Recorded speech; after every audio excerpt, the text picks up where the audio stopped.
Together we can show the world what we can do. You are next to me and I'm next to you. Pushing on through until the battle's won.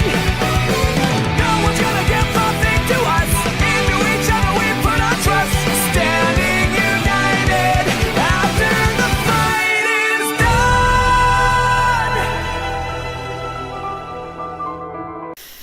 Yo, what's going on, guys? It's me, the Ninja Viri here. Welcome to another exciting episode of the 7 Deadly Sins Season 2, Episode 8 review. This week's episode of the 7 Deadly Sins.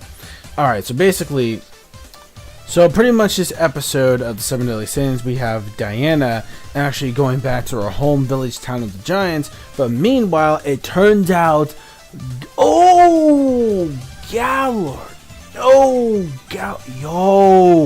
Gallard, this dude is amazing. This Super Mario jumps. Woohoo! Let's go. Yo! Galland is so amazing. I just love this dude. So basically, he pretty much finds Diana. Then all of a sudden, we have this other member of the 10 Commandments, and his name is MONSPEET. Now, this dude, is mad impressive. Okay, this dude has the ability to unleash a powerful Phoenix Firebird attack, and this thing can fly for miles. It is ridiculous. I'm like, this thing that he sends, it even sends parts of villages and houses on fire from nearby villages. The distance range between these impressive fleets of the 10 Commandments are just absolutely ridiculous, man. This is insane. Oh my god, MONSPEET's no joke too, definitely. But man, this is that's insane, yo. Oh my god, it's crazy. Shit. Okay. Then we go to basically all of a sudden, while Diana was pretty much about to be, looks like she's about to be, defeated. It turns out that we have MATRONA. What? MATRONA? Yeah, we see MATRONA. So MATRONA is there, and she's like, wait a minute, am I dreaming or something? This can't be for reals. You're supposed to be dead. And then all of a sudden we see MATRONA. She knocks out Diana. So something is up right there that we're still basically not aware of yet. So I don't know why she did that. Maybe she actually needed Diana for something. Maybe she wanted to see exactly how she's grown as a person from the time she actually left and joined the 7 Deadly Sins. That's probably my guess around that time. But overall, when it comes to that scene was actually very impressive. Meanwhile, we have finally the rest of the sins, and it was kind of impressive too how Meliodas was supposed to actually sense the presence of the actual parts of the commandments. Well, I'm pretty sure it's not really surprising, but still, that's still pretty actually cool how he's able to sense it on some Kai energy sensing, hockey, whatever you want to use, Ren, whatever, from Hunter x Hunter, whatever. Pretty much, it's got that shonen sensibility, which is pretty cool. I've always been a big fan of those, especially in the DBZ days, which is pretty nice.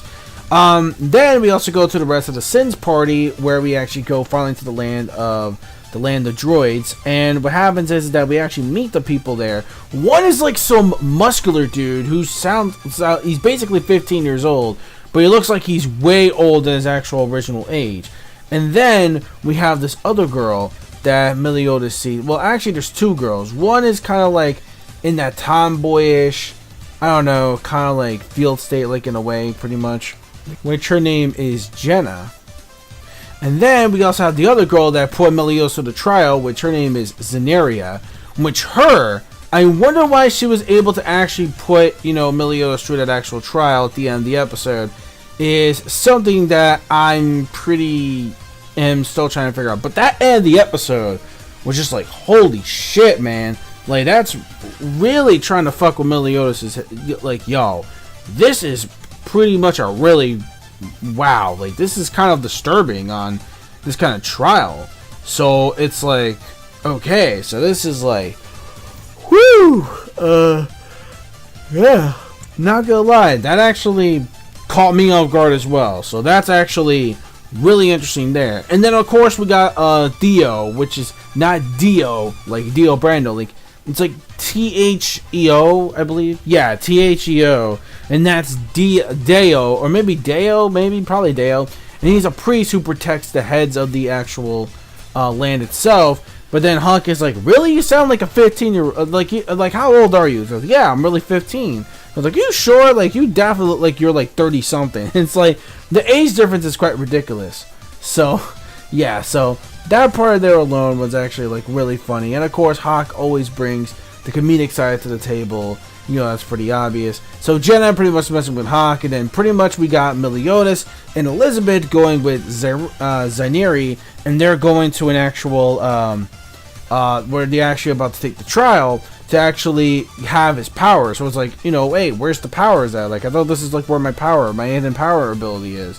He was like, yeah, but you're gonna have to pass this trial first.